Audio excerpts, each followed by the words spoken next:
आज 2 वर्षों से छात्रवृत्ति नहीं मिल पाई है, इसका निराकरण होना चाहिए। और बिल्कुल बड़े शर्म और दुर्भाग्य की बात है कि जिस राज्य का युवा, जिस राज्य का भविष्य स्कॉलरशिप नहीं मिलने से परेशान हताश है, उस राज्य के विधायक 4 करोड़ 32 लाख के आवास में रहेंगे। ये कितना बड़ा दुर्भाग्य की बात है। अध्यक्ष महोदय, कोई मजाक नहीं कर रहे। 12 बजे रात को आते हैं शून्य काल डालने के लिए और अफसर ने मजाक बना के रख दिया है। जवाब नहीं देंगे।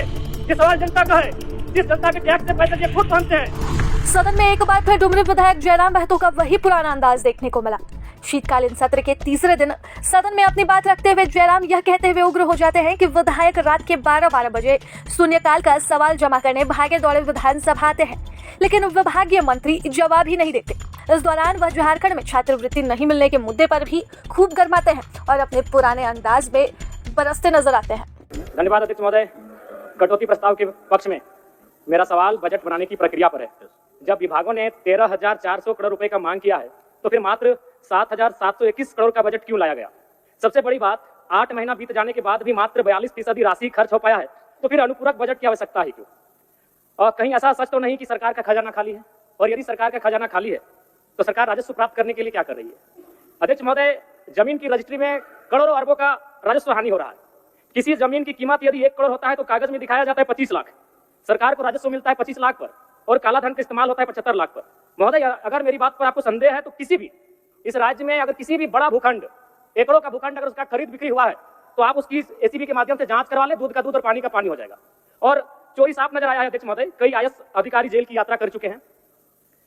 अध्यक्ष महोदय, मैं कोयलांचल से आता हूं और ईडी, जांच एजेंसी और तमाम न्यूज चैनल्स रिपोर्ट की मानी तो प्रत्येक दिन झारखंड राज्य में 1000 अवैध गाड़ियों का निकासी होता है। यदि एक कोयले की गाड़ी में 50 टन कोयला मान ले और 1 टन का मूल्य अगर 5,000 रुपए मान ले तो 25 करोड़ रुपए एक दिन का होता है। अगर 365 से गुना करते हैं तो 9,125 करोड़ रुपए होता है अध्यक्ष महोदय, यानी लगभग 9,000 करोड़ रुपए, जो कि आपकी अनुपूरक बजट से ज्यादा होता है।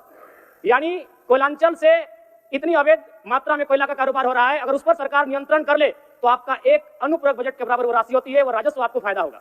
अध्यक्ष महोदय, अगर बालू की बात करें तो वो तो सरेआम है, सब अपनी आंखों से देखते हैं। 1-2 अधिकारी ईमानदार होंगे तो भाई उनको जोहार होगा। बाकी अगर कोई भी बालू ट्रैक्टर, विशेषकर ट्रैक्टर से बालू की ढुलाई होती है तो हमें लगता है एक बालू गाड़ी 3-4 थाना क्षेत्रों से पार होता है और कोई थाना परिवार ऐसा नहीं है जिसका मंथली पर महीने का इनकम 3 लाख से 5 लाख रुपए केवल अवैध बालू से हो रहा है।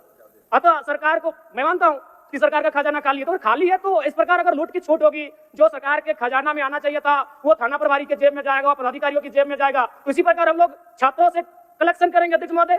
अब इसको भी झूठ मत कहिएगा। अखबार में दिया था कि जैक ने 35% 10th और इंटर का शुल्क बढ़ाया। मैट्रिक का शुल्क था 980, शुल्क कर दिया गया 1180। इंटर का शुल्क था 1100, शुल्क कर दिया गया 1400। मैं तो सबसे पहले कहूंगा कि जो शुल्क पुराना था अविलंब शुल्क बढ़ोतरी